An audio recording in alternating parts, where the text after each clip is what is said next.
BJP RSS के लोग जो हैं जिस तरीके से देश के लोगों को गुमराह किया।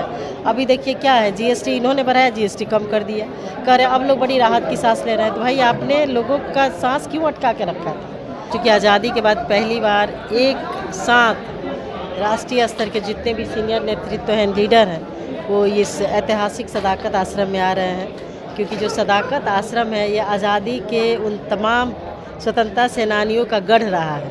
तो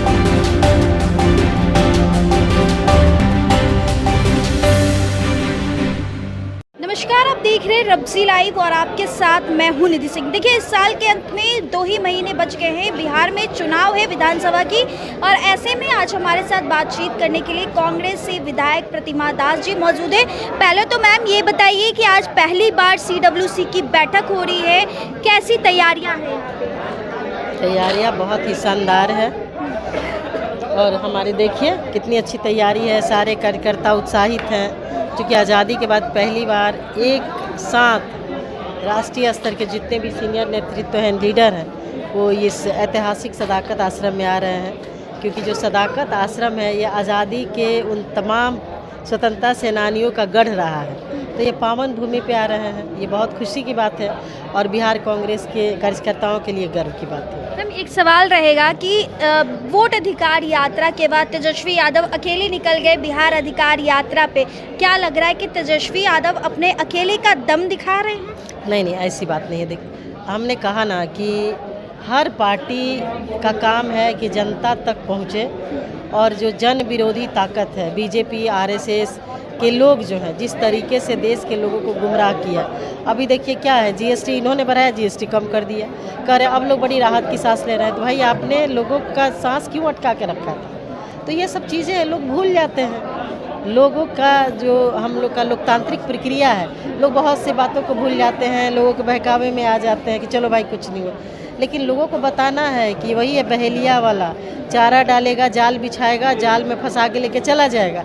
अभी जिस तरीके से ये गठबंधन की जो सरकार है, बिहार की जो डबल इंजन की सरकार है, धड़ाधड़ पैसे दिए जा रहे हैं लोगों को योजना के नाम पे, और प्रतिदिन 63 करोड़ रुपया कर्ज को सूद के रूप में दिया जा रहा है बिहार सरकार द्वारा। कहीं ना कहीं आपके ऊपर भी कर्ज है, मेरे ऊपर भी कर्ज है, और गांव में रहने वाले लोगों के ऊपर भी, हर व्यक्ति के ऊपर कर्ज है। तो जब कर्ज में डूबा हुआ बिहार है, उसके बाद भी ये योजना बना करके हज़ारों करोड़ रुपया रेवड़ी की तरफ बांटी जा रही है। तो इसके लिए लोगों को जागरूक करना होगा। भाई जगते रहो, चुनाव तक जगते रहो। मैम, ये जो बैठक हो रही है इससे क्या लाभ मिलेगा? क्या चुनाव में इसके फायदे देखने को मिलेंगे? बिल्कुल, देखिए जो भी केंद्रीय नेतृत्व, जब सीनियर शीर्ष नेतृत्व आते हैं, जिनको मिलने के लिए, देखने के लिए लोग दिल्ली जाते हैं, और वो जब हमारे ही बीच में आएंगे, हम लोगों के साथ बैठेंगे, तो जाहिर सी बात है कि बहुत अच्छा रिजल्ट आएगा। बहुत अच्छी बात है। एक सवाल और लेंगे आपसे मैम कि जिस तरीके से तेजस्वी यादव वो कह रहे हैं कि इस बार सत्ता में हम आ रहे हैं, और एनडीए कह रही है कि इस बार उनको नेता प्रतिपक्ष भी हम बनने नहीं देंगे, तो क्या लग रहा है कि ऐसे में कितने ज़्यादा टक्कर होंगे एनडीए वर्सेस इंडिया गठबंधन? ऐसा कुछ भी नहीं है। अब उनकी वोट चोरी पकड़ी गई है, वो जितना भी कुछ करना हो कोई नहीं रोक सकता है इंडिया गठबंधन की सरकार बनने से।